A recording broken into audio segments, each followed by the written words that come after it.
Hello everyone. In this video we'll focus on the thousands of veterans who came to Kansas after the Civil War.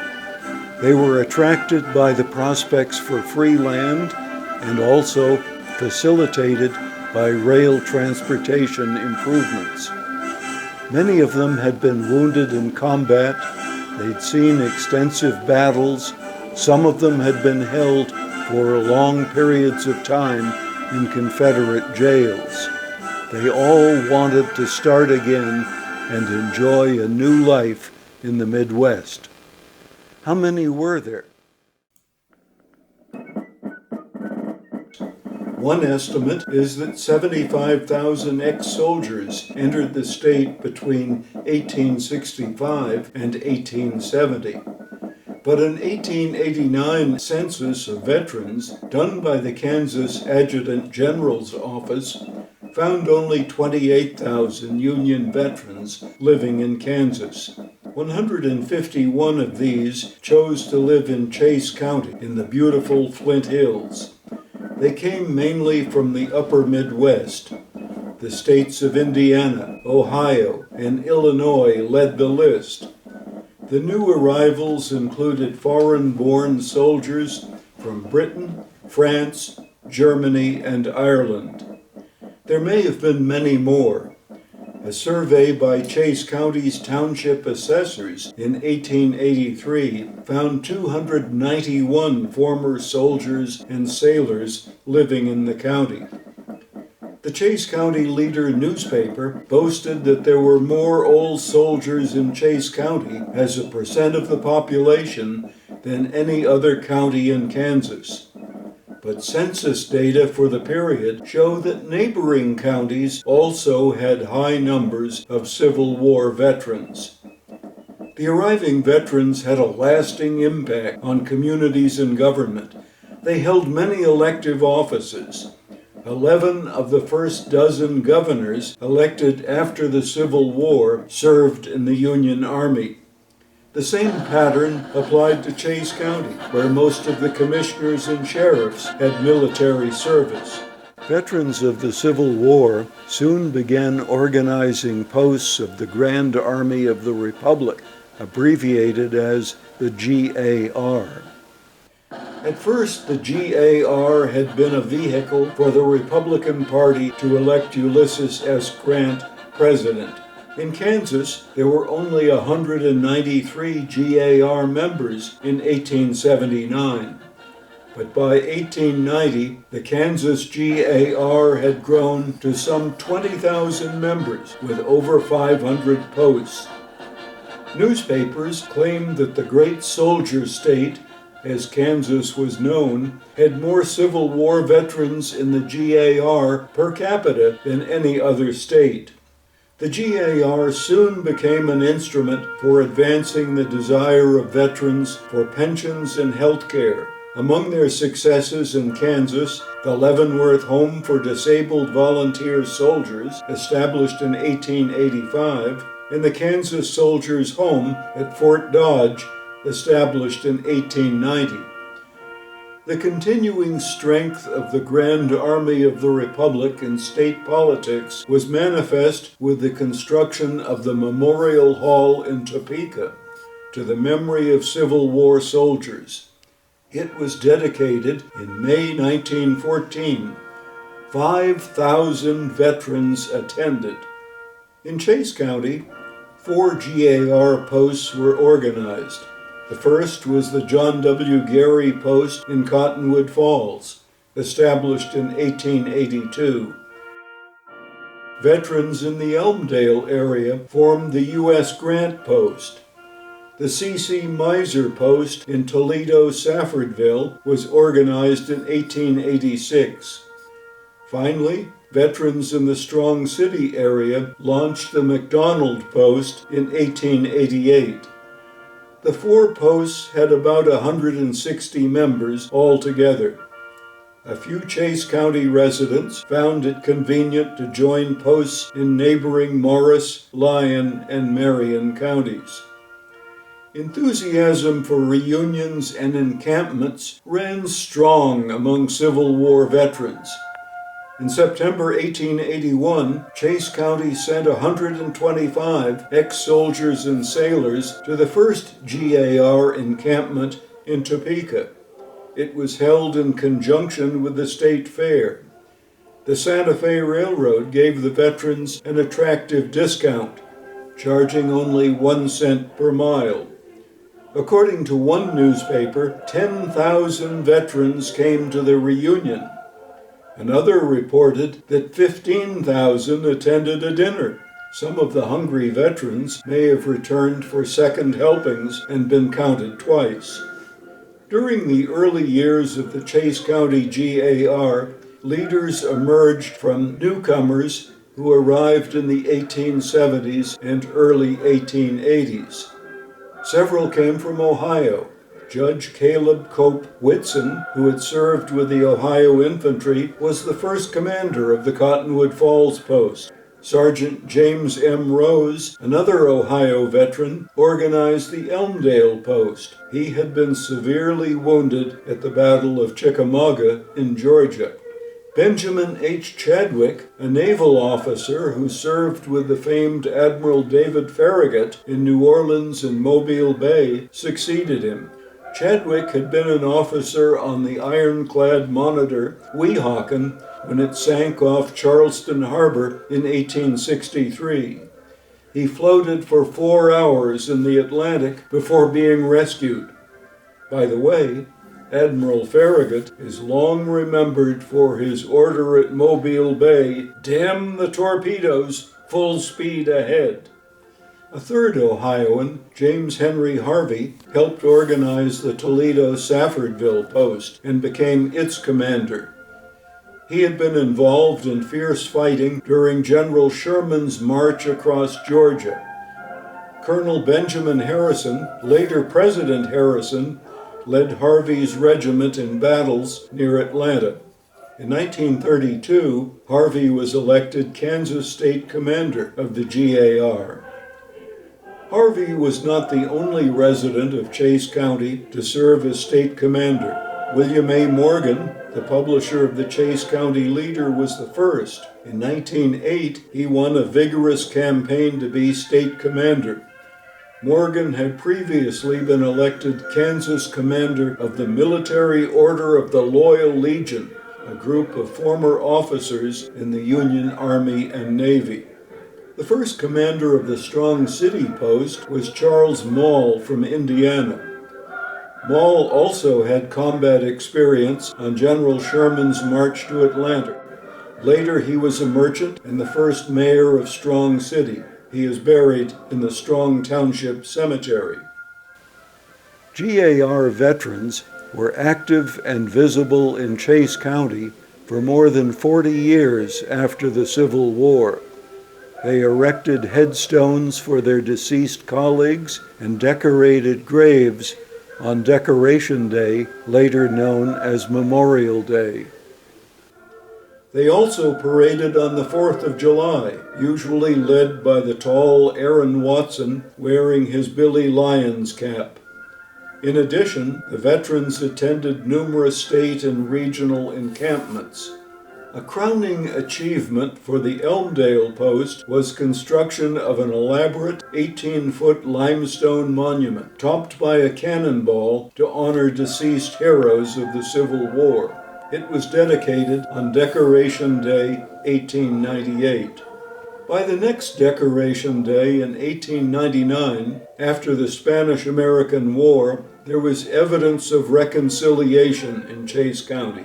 Ex-soldiers of the blue and the gray were seen riding together to decorate military graves with flowers. In Strong City, George Newman from New York and John O'Rourke from Florida rode together in a carriage to put flowers on the graves of soldiers in the Catholic cemetery.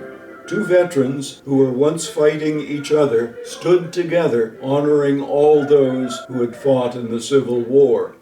Time would gradually take its toll on G.A.R. members. The Strong City Post closed in 1906, the Toledo-Saffordville Post in 1914, and the Cottonwood Falls Post in 1919. The Chase County leader commented in May 1924, "G.A.R. ranks are thinning." By then, there were only 7 Civil War veterans living in the county, but the U.S. Grant post in Elmdale continued, closing only during the Great Depression in 1932. Statewide, the G.A.R. would hold annual encampments through 1943, but by then there were only 28 veterans of the Civil War left, and only 3 of these managed to attend the final encampment in Emporia. The last Kansas veteran of the Civil War to pass away was Charles William Bailey, a Methodist minister, in January 1951. Bailey, who served in a Wisconsin military unit, died at age 102. He had served churches in a number of Kansas communities. Indeed, on September 15, 1910, Bailey, then superintendent of the Fort Scott district, preached in the Strong City Auditorium to the annual meeting of the Emporia District Methodist Church. The last soldier to succumb in Chase County was William Washington Wilson of Strong City at age 89 in February 1938. He had served for 3 years with a Pennsylvania cavalry unit. The only time he was separated from his company was when his horse was shot from under him. His regiment suffered heavy casualties from extensive combat in the Shenandoah Valley of Virginia, but an even larger number, 3 times as many, had died from disease. Wilson had been a member of the Strong City Post. He was preceded in death by Julius Frey of Elmdale. Born in Germany, he served in the 52nd Wisconsin Volunteer Infantry. He died in February 1935. Frey told thrilling stories about his military adventures. On one occasion, in the Memphis area, he was on night picket duty with instructions to let no one pass. He saw what he thought was movement and fired twice. The next morning, he discovered he had killed a stump with 2 bullets. The last ex-soldier resident of Matfield Green to pass away was Charles Henry Golden, age 89. Golden had served in the Connecticut Infantry. He was captured in North Carolina and held at the notorious Andersonville prison in Georgia for 10 months. At Andersonville, you may remember, nearly 13,000 Union soldiers died from starvation and disease. The last surviving member of the U.S. Grant post in Elmdale was John Sims, a former resident of Chase County. He died in Marion County and was buried in Lincolnville Cemetery. Sims, a native of England, had been a sergeant in the Illinois Cavalry. There are over 150 members of the Grand Army of the Republic buried in Chase County, and perhaps a half-dozen others who served with Confederate forces. I wish we had all their photographs and stories so that we could honor them properly. Unfortunately, we have to select a few for showing in this video. More than 70 Civil War veterans lie in graves at Prairie Grove Cemetery near Cottonwood Falls. Their graves have distinctive G.A.R. markers made of aluminum or bronze, featuring a 5-pointed star. Among those found here are graves of Sam Wood and his cousin Sidney Breeze, who served in the Missouri Cavalry. Another of Wood's relatives, A.M. Breeze, who served in the 15th Ohio Infantry and later served as commandant of the Soldiers' Home at Fort Dodge, also sleeps here. Another resident of Prairie Grove is William H. Carter, the son of President Lincoln's friend and supporter, Judge David Kellogg Carter. The younger Carter, who trained as a physician, had an exciting 12-year career in the Marines, in which he witnessed the battle between 2 ironclads, the Union Monitor and the Confederate Merrimack. He also participated in laying the first transatlantic cable. After his military tour came to a disappointing end in July 1865, Carter returned to the practice of medicine in Ohio. He came to Chase County in 1873, farmed, and served in the Kansas legislature. The building in which the Chase County Historical Museum is now located was erected by Carter in the 1880s. Others with extensive military service who remain in Prairie Grove include Arnold Brandley, one of the 3 Swiss-born Brandley brothers to live in Chase County. While serving with a Kentucky regiment, Brandley participated in 40 battles. After the Civil War, he aided the effort to remove French Emperor Maximilian from Mexico. An activist in the G.A.R., Brandley served as the state commander of the G.A.R. in West Virginia. Henry Perigo Coe was another active in the G.A.R. He served in the Iowa Infantry for 3 years and was wounded in the Battle of Shiloh. Coe came to Chase County in 1873, and he was a member of the G.A.R. post in Toledo, Saffordville. Another ex-soldier with extensive battle experience was Erastus Bryant Crocker. A New Yorker by birth, Crocker served as an officer in the Michigan Cavalry. He had 2 horses shot under him in the Battle of Gettysburg. Crocker was with General Grant's army when General Lee surrendered at Appomattox in 1865. He arrived in Chase County in 1866 and farmed on the South Fork of the Cottonwood River near Matfield Green. Another permanent resident of Prairie Grove is Peter Harder, a veteran of the Danish and Union armies. Born in Holstein, then part of Denmark, he came to America in the 1850s and served in the Missouri Cavalry.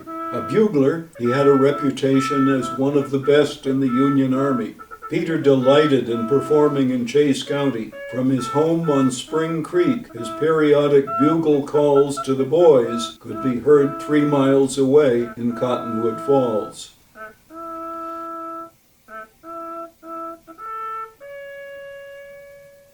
Milton James, who served in the Illinois Infantry, claimed to know 3 U.S. presidents: Abraham Lincoln, Ulysses Grant, and William McKinley. James recalled that Lincoln, a friend of his father's, sometimes stayed over in their house when he missed a stagecoach in Illinois. Grant he knew as a messenger during the war. When James was captured and taken to Andersonville prison, Grant reportedly arranged his release in exchange for a Confederate officer. Grant told him later, "You were worth a dozen of that rebel." McKinley he met while camping in a cornfield during the war. John W. McWilliams, a mayor of Cottonwood Falls, had a unique experience in which he helped to make a little history. As a member of the Army Signal Corps, he was working in the signal station in Georgetown, a suburb of Washington, D.C., in April 1865. He saw a light wigwagging from the patent office in downtown Washington. The message was, "Lincoln and Seward assassinated." He waved the message to the next station at Fairfax and soon reached the Union Army. William Wallace Sanders served in the Ohio Infantry and was wounded twice in battles in Kentucky and Georgia. He came to Chase County and started the Chase County National Bank. Sanders was the last surviving member of the Cottonwood Falls G.A.R. post. There are also several Confederate veterans who lie in Prairie Grove. One is Frank Marion Cunningham, a Virginia native who came to Chase County in the early 1870s and found work in the quarries. He enlisted as a private in the Virginia Infantry. He died in a premature explosion of dynamite while working at a California digging. David Montgomery Swope from Henderson, Kentucky, was a lieutenant with the 10th Partisan Rangers. He rode with Morgan's Raiders, who successfully invaded Indiana and southern Ohio during the summer of 1863 while the Battle of Gettysburg was going on. In 1923, his son Lee Swope and his wife contributed Swope Park to Cottonwood Falls in honor of their mothers. At Cedar Point is the grave of Orlo H. Drinkwater, who served with the Indiana Infantry and later became a prominent citizen of the county and state legislature. Also Peter Paul Shriver of Pennsylvania and Warren Peck, an Illinois soldier who died together in a railroad crossing accident. Peck was a major with the 58th U.S. Colored Infantry. During the Civil War, white officers commanded colored units. The 58th Regiment was composed of former slaves from Mississippi who were assigned to guard duties around Natchez. In the Strong Township Cemetery are several Afro-Americans who, as former slaves, served in the Union Army. David Cox had been a slave in Kentucky. He served in the 16th U.S. Colored Infantry. Later he worked in a Chase County stone quarry. Another was Nelson Pennington, a former Arkansas slave who enlisted in the 57th U.S. Colored Infantry. Both he and Cox were members of local G.A.R. posts.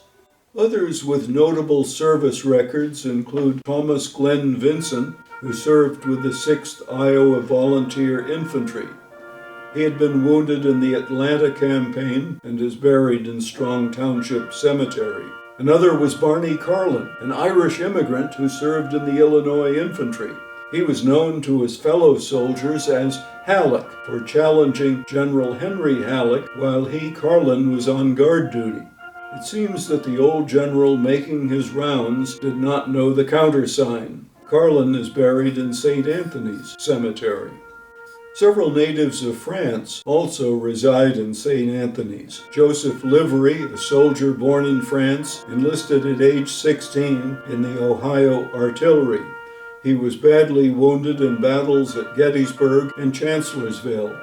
After the war, he served as a blasting boss in the Lantry quarries. Another born in France was Christopher Girardi, who enlisted in the Michigan Cavalry and served 4 years. His unit suffered 30 deaths from combat and 384 deaths from disease. He ordered a steel vault to encase his casket. At the tiny Simmons Cemetery near Strong City is the grave of Horatio Nelson Simmons, an Ohio veteran who served as a sergeant in the Ohio Infantry. A blacksmith, he was wounded at Chickamauga and again on General Sherman's march to the sea. He carried the pain from those wounds for the rest of his life. There are 8 more Civil War veterans at the small Clements Cemetery. In addition to Benjamin Chadwick, previously mentioned, one can find the gravestone of Joseph Hartley, who served in the military during both the Mexican and Civil Wars. In the Matfield Green Cemetery, there are 30 or more veterans of the Civil War. In addition to Judge Charles Golden, previously mentioned, there are several others who were prisoners of war. Langdon Hubbard served with the Ohio Cavalry. Captured in Aiken, South Carolina, he spent 4 months in Andersonville prison. James Ross Fent with the Iowa Infantry was wounded and taken prisoner in Arkansas. Charles Johnson, who served with the Iowa Infantry, was taken prisoner at Poison Spring, Arkansas in the summer of 1864 and held 11 months. One of the longer surviving veterans was George Washington Bo Cook, who served in the Kentucky Infantry. He had extensive experience in combat. After the war, he completed medical school in Cincinnati, came to Matfield Green in the spring of 1878. He and his wife had 11 children. Charles Rogler, an Austrian immigrant who supported the Union, enlisted for 100 days near the end of the war. He served with the 17th Kansas Cavalry. His company was ordered to Cottonwood Falls to help defend the then western frontier from Indian raids. The 17th Regiment experienced no combat deaths and only 2 or 3 desertions. As noted earlier, the U.S. Grant Post of the G.A.R. established the Elmdale Cemetery and erected a monument to veterans of the Civil War. There are more than 20 ex-soldiers and sailors of that war buried here. They include two brothers born in Germany, Julius and Frank Frey. Both served in Wisconsin infantry units. Also, Dr. Franklin T. Johnson, an Ohio native who attended Oberlin College with President Warren Harding's father. Johnson was a lieutenant with the Indiana Cavalry. He was the one who proposed naming the Elmdale G.A.R. post for former President Ulysses S. Grant. Dexter May came to Chase County in 1871 after serving in the 7th Kansas Cavalry, a unit known as Jennison's Jayhawkers. May was a friend of militant abolitionist John Brown, who was a captain of that unit before the war. As late as Armistice Day 1924, May and Julius Frey led parades in Elmdale. Finally, we include Stephen Wood, the brother of Sam Wood. He arrived in Chase County in 1866 after serving as a lieutenant in the 6th Missouri Cavalry. He was a quartermaster responsible for supplies. Less visible and controversial than his brother, Stephen Wood served in the legislature and farmed. He was the one who donated land for establishment of Camp Wood, the YMCA camp near Elmdale.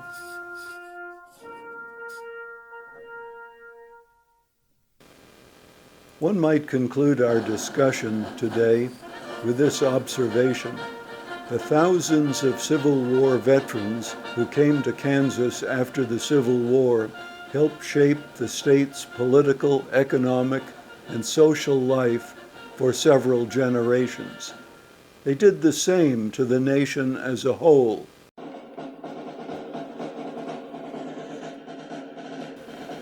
When he was near death, former President and General of the triumphant Union Army, Ulysses Grant, had a few comments for members of the G.A.R. Tell the boys they are engraved on my heart, and I love them as my children. As the 18th President, Grant, the leader of victorious Union armies, chose to promote national reconciliation. He is remembered for his classic comment, "Let us have peace." Thank you for watching.